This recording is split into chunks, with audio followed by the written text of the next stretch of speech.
اسلام کے بارے میں کہ اس کا نام استقامت ہے، آپ فرماتے ہیں قرآن شریف میں اس کا نام استقامت رکھا ہے، یعنی اسلام کا نام استقامت رکھا ہے، جیسا کہ وہ دعا سکھلاتا ہے کہ اہدنا الصراط المستقیم صراط الذین انعمت علیہم، یعنی ہمیں استقامت کی راہ پر قائم کر۔ استقامت وہ راستہ جس کو مستقل مزاجی سے انسان چلے اور ہدایت یافتہ ہو۔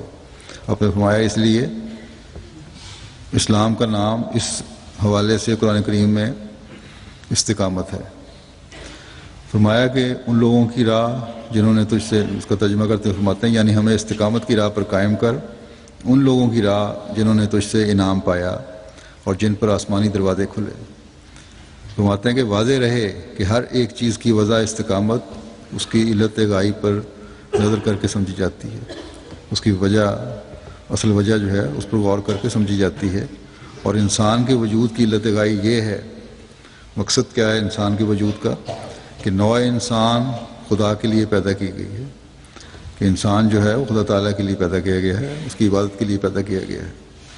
بس انسانی وجہ استقامت یہ ہے کہ جیسا کہ وہ اطاعت عبدی کے لیے پیدا کیا گیا ہے ایسا ہی وہ در حقیقت خدا کے لیے ہو جائے، اور جب وہ اپنے تمام قوا سے خدا تعالیٰ کے لیے ہو جائے گا تو بلا شبہ اس پر انعام نازل ہوگا، جس کو دوسرے لفظوں میں پاک زندگی کہہ سکتے ہیں۔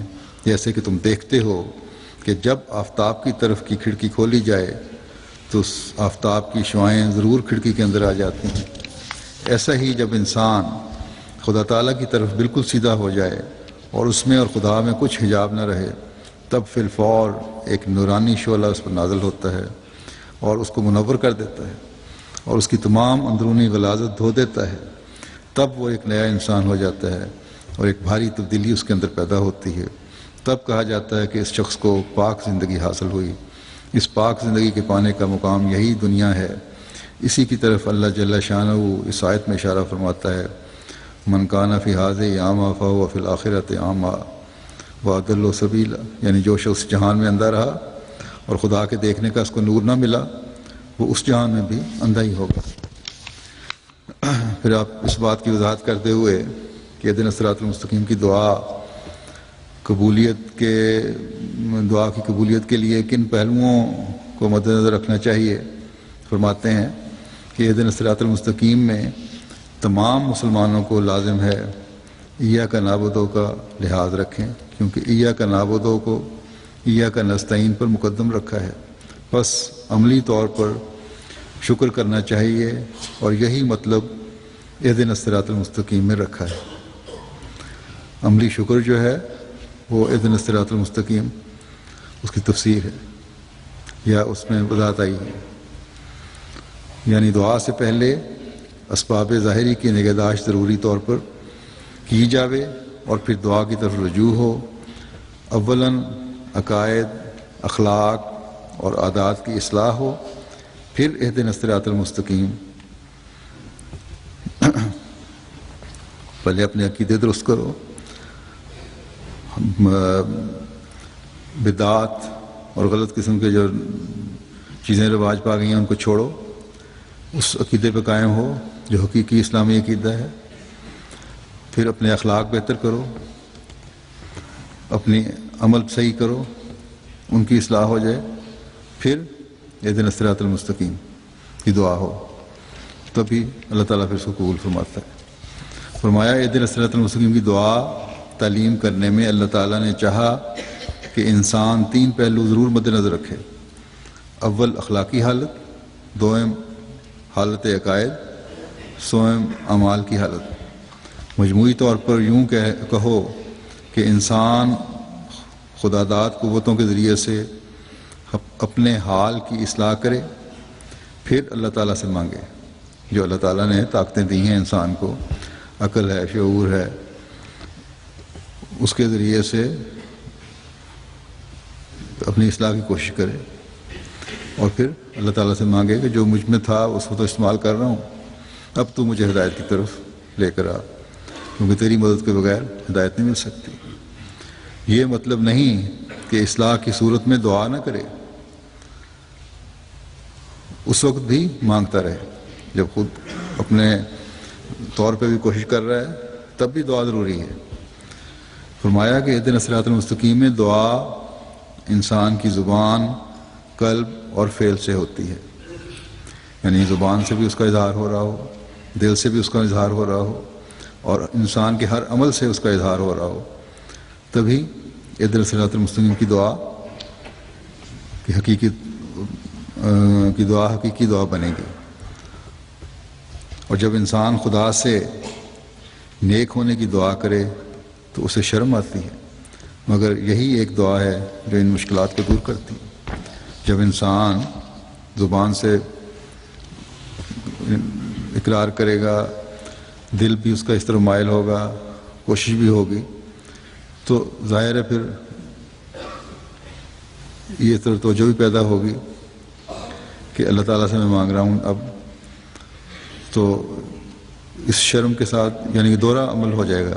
ایک طرف انسان دعا کے ساتھ کوشش کر رہا ہوگا، اور جب دعا کر رہا ہوگا تو پھر دوبارہ ان چیزوں کو میں اپنے زبان کی درستی میں، اپنے دل کی درستی میں، اپنے عملوں کی درستگی میں کوشش کر رہا ہوگا، اور اس میں شرم آ رہی ہوگی کہ میں بغیر ان کی درستگی کے کس طرح اللہ تعالیٰ سے مانگوں کہ مجھے سیدھے راستے پہ چلا۔ پھر آپ فرماتے ہیں کہ اہدنا الصراط المستقیم کی دعا دین اور دنیا کی ساری حاجتوں پر حاوی ہے، کیونکہ کسی امر میں جب تک صراط مستقیم نہ ملے کچھ نہیں بنتا۔ یہ صرف روحانی طور کے لیے دعا ضروری نہیں ہے، بلکہ دنیا کی حاجتوں کے لیے بھی دعا ضروری ہے اہدنا الصراط المستقیم کی۔ فرمایا کہ طبیب کو، زراعت کرنے والے کو، غرض ہر انسان کو ہر کام میں صراط مستقیم کی ضرورت ہے۔ کوئی ذمہ دار ہے، ڈاکٹر ہے، یا کسی بھی پیشے کرنے والا ہے، اس کو اپنے کام میں صراط مستقیم کی ضرورت ہے۔ اگر نہیں ہوگی تو اس کے کام میں خرابی پیدا ہوگی۔ فرماتے ہیں کہ بہترین دعا فاتحہ ہے، کیونکہ وہ جامع دعا ہے۔ جب ذمہ دار کو ذمہ داری کا ڈھب آ جاوے گا تو وہ ذمہ داری کے صراط مستقیم پر پہنچ جائے گا۔ اگر ایک ذمہ دار ہے، اس کو جب ذمہ داری کرنے کا صحیح طریقہ آئے گا تو تبھی وہ ذمہ داری کے صراط مستقیم پر پہنچے گا۔ ایک ڈاکٹر ہے، جب وہ پورا کوالیفائی کر لیتا ہے، پڑھائی مکمل کر لیتا ہے، پھر اس کی مختلف جگہوں پر جو اس کا ہاؤس جاب ہوتے ہیں وہ مکمل کرتا ہے، پھر بعض تجربہ کار ڈاکٹروں کے ساتھ کام کرتا ہے، تو تبھی اس کو مختلف مدارج جو ہیں صراط مستقیم کے حاصل ہوتے ہیں۔ اسی طرح دوسرے پیشے کے لوگ ہیں۔ فرمایا کہ تو ذمہ داری کے صراط مستقیم پر پہنچ جاوے گا اور کامیاب ہو جاوے گا۔ اسی طرح تم خدا کے ملنے کی صراط مستقیم تلاش کرو، خدا کے ملنے کی بھی صراط مستقیم تلاش کرو، اس کے لیے بھی کوشش پہلے کرو، اور پھر دعا کرو، اور دعا کرو کہ یا الہی میں ایک تیرا گناہ گار بندہ ہوں اور افتادہ ہوں، میری رہنمائی کر، اور ادنا اور اعلیٰ سب حاجتیں بغیر شرم کے خدا سے مانگو کہ اصل موتی وہی ہے۔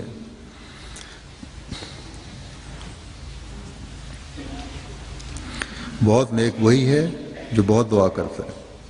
اصل نیکی یہی ہے کہ بہت دعا کرو۔ بس جیسا کہ میں نے کہا، نہ کسی پریشانی کے دور کرنے کے لیے کسی جادو ٹونے کو زائل کرنے والے کی ضرورت ہے، نہ دعاؤں کی قبولیت کے لیے کہیں پیروں فقیروں کے قبروں پر جانے کی ضرورت ہے۔ خالص ہو کر اپنی حالتوں کی درستی کرتے ہوئے اگر بندہ خدا تعالیٰ کے آگے جھکے تو وہی ہے جو تمام حاجتیں انسان کی پوری کرنے والا ہے۔ پھر آپ فرماتے ہیں نماز کا جو مومن کی معراج ہے، مقصود یہی ہے اس میں دعا کی جاوے، اور اسی لیے ام الادیہ اہدنا الصراط المستقیم دعا مانگی جاتی ہے۔ خدا فرماتے ہیں کہ نماز میں خالص ہو کر یہ دعا مانگو، اور اہدنا الصراط المستقیم جو ہے وہ دعاؤں کی ماں ہے۔ نماز معراج ہے دعاؤں کی، اور اس میں اہدنا الصراط المستقیم کی دعا دعاؤں کی ماں ہے، اور یہ مانگو تو اللہ تعالیٰ اپنے فضلوں کے دروازے کھولتا ہے۔ پھر آپ فرماتے ہیں کہ انسانی زندگی کا مقصد اور غرض صراط مستقیم پر چلنا اور اس کی طلب ہے۔ یہ مقصد و غرض ہے جو ہر انسان کو، ہر مومن کو اپنے سامنے رکھنا چاہیے، جس کو اس صورت میں ان الفاظ میں بیان کیا گیا ہے: اہدنا الصراط المستقیم صراط الذین انعمت علیہم۔ یا اللہ ہم کو سیدھی راہ دکھا، ان لوگوں کی راہ، ان لوگوں کی جن پر تیرا انعام ہوا۔ یہ وہ دعا ہے جو ہر وقت، ہر نماز اور ہر رکعت میں مانگی جاتی ہے۔ اس قدر اس کا تکرار ہی اس کی اہمیت کو ظاہر کرتا ہے۔ فرمایا